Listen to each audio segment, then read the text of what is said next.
Retrouvez l'instant cinéma sur LFM.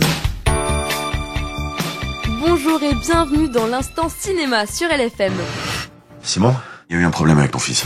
Ce mercredi sort dans les salles obscures Mea Culpa, le nouveau film de Fred Cavaillé.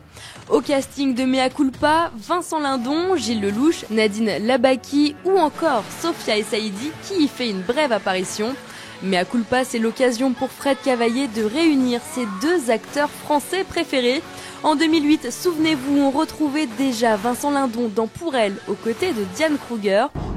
Je t'ai attendu la semaine dernière. J'étais malade. T'as rencontré quelqu'un, c'est ça? En 2010, c'est Gilles Lelouch qui est appelé aux côtés du réalisateur pour À bout portant. Je veux pas d'emmerde, faut juste récupérer ma femme. Mea Culpa a permis aux trois amoureux du cinéma de se retrouver autour d'un film policier. Du côté du réalisateur, l'envie est claire, faire un film d'action à l'américaine, une envie partagée par Vincent Lindon depuis de nombreuses années, des cascades, des rebondissements, une ambiance sombre, angoissante et des scènes parfois très violentes qui tiennent le spectateur en haleine. L'histoire se déroule dans le sud de la France. Vincent Lindon y interprète Simon, un policier déchu après un accident de voiture qui a coûté la vie à 2 personnes. Ce soir-là, il rentre avec son collègue Franck, interprété par Gilles Lelouch. La situation est posée. Simon était en état d'ébriété quand il a percuté ses victimes. S'ensuit une descente aux enfers, il perd son boulot et son mariage. Quelques années plus tard, Simon s'est reconverti. Désormais, il est convoyeur de fonds et tente de préserver les liens avec son fils. Seulement un jour, le petit garçon est témoin d'un meurtre organisé par une mafia. À partir de ce moment-là, le petit garçon est en danger. Une course folle démarre. Simon va tout faire pour protéger son fils et son ex-femme. Il sera aidé par Franck, qui lui est toujours dans la police. Tu crois qu'ils vont revenir? Non, ils vont pas revenir. Et dès les premières images, on reste scotché, des images choc et de l'action, le décor est planté. Le réalisateur a mis l'accent sur les toutes premières minutes pour que dès les premiers instants, le spectateur en prenne plein la vue. Un pari réussi pour ce film. En 2010, Pour elle de Fred Cavaillé avait été adapté par le cinéma américain et Mea Culpa devrait suivre le même chemin puisque l'on sait déjà qu'il fera l'objet d'une adaptation américaine. Une consécration pour le réalisateur après plus de 2 ans de travail sur le film. Mea Culpa est certes un film d'action, mais pas seulement. L'émotion y est omniprésente, de la stupeur à l'angoisse en passant par le rire ou les larmes. Le réalisateur s'est employé à faire un film vraiment pour le spectateur. Écoutez Fred Cavaillé.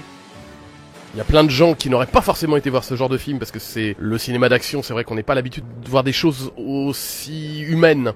Parce qu'avant tout, l'enjeu, c'est sauver un enfant et on est comme ça dans un enjeu très très humain et très féminin.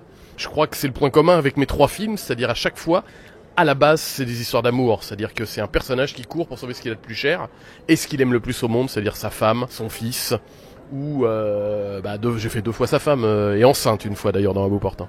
Justement, À bout portant, Pour elle, qui étaient des films d'action policier, tout du moins, Les Infidèles, qui était une comédie en revanche, vous avez voulu revenir au genre policier avec Mea Culpa? J'ai fait une petite infidélité au genre avec Les Infidèles, sans faire de jeu de mots. Après, c'est différent. Dans ma démarche de metteur en scène, Les Infidèles étaient purement, je dirais, un film de potes. Et je n'avais pas écrit le scénario, c'est-à-dire que le cahier des charges était de venir réaliser ce que eux avaient écrit et se mettre au service de cette histoire. C'est vrai que je dis tout le temps, je ne réaliserai pas ce que j'écris pas. Là, je l'ai fait parce que c'est une comédie. Mais dans le thriller, effectivement, là, je réalise les choses que j'écris.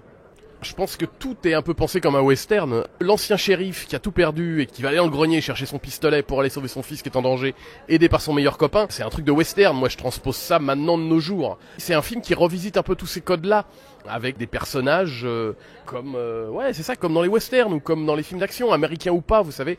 Ces histoires-là sont universelles. Dans le cinéma coréen, on va raconter les mêmes histoires.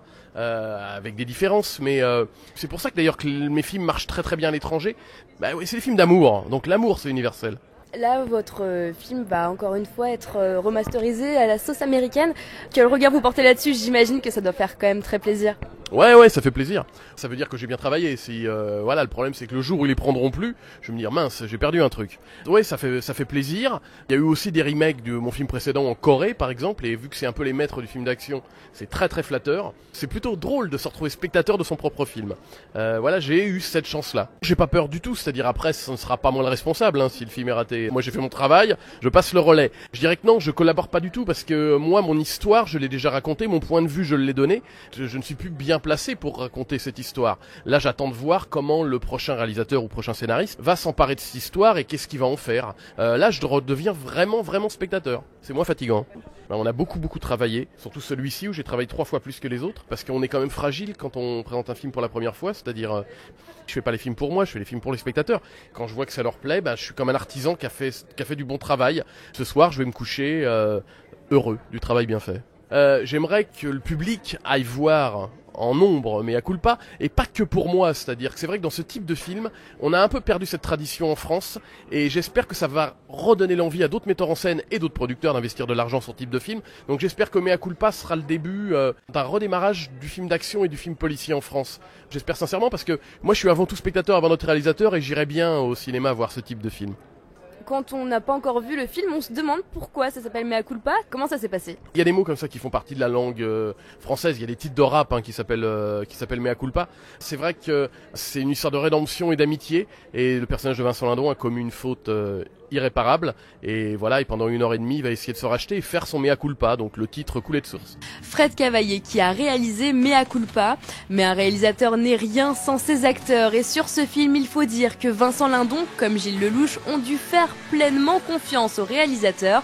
Des scènes compliquées, des conditions éprouvantes et surtout très peu de doublage pour les cascades. Vincent Lindon nous en dit un peu plus. Vous jouez le rôle de Simon, qui est un personnage torturé, assez sombre. Vous pouvez nous parler un petit peu de ce personnage? Oui, moi j'aime pas beaucoup parler de mes personnages, mais pourquoi il est pas si torturé que ça?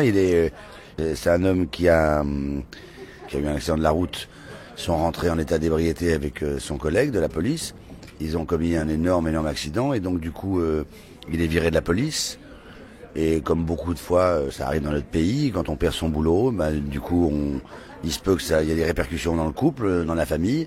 Donc il va perdre sa femme et donc évidemment il est tout en bas de la pyramide. Il a plus de travail, plus de réconfort social, plus de foyer. Et donc c'est un homme atteint, c'est un homme touché, c'est un homme à terre. Et c'est toujours ce qui est beau dans les héros de cinéma, c'est quand quelqu'un est en train de toucher le fond et qu'il y a quelque chose qui naît et qui fait que... Et c'est ce qui est beau dans les histoires dans les films, c'est les rédemptions, c'est les personnages qui sont tout en bas et qui remontent. C'est de ça dont est fait le cinéma, c'est ça le principe du héros.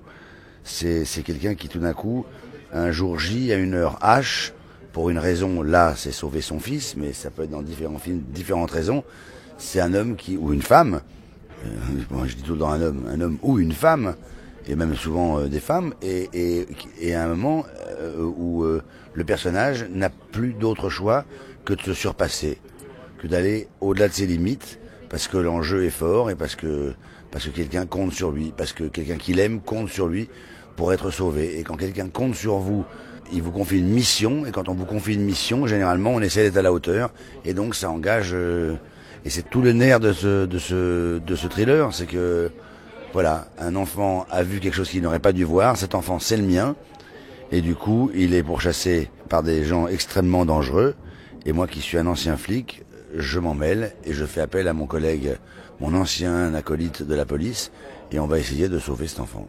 Ce que je peux vous dire, c'est qu'il y a eu des scènes très éprouvantes à tourner, et notamment une scène qui a été terrible pour Gilles Lellouche et moi, qui est la scène sous la pluie, où après l'accident de voiture, qui a été une journée très éprouvante, parce que vous en avez 1 minute à l'écran, mais pour cette minute, on a tourné une journée entière sous la pluie. C'est vrai que ça a été une journée très fatigante, mais très dure, nerveusement. Mais comme disait le metteur en scène, c'est parce que moi je sais qui est Fred Cavaillé, parce que j'ai fait pour elle, c'est parce que Gilles Lellouche sait qui est Fred Cavaillé et a fait à bout portant que on lui a fait confiance et qu'on savait qu'on ne faisait pas les efforts pour rien, qu'il y aurait forcément un résultat qui sortirait de ça.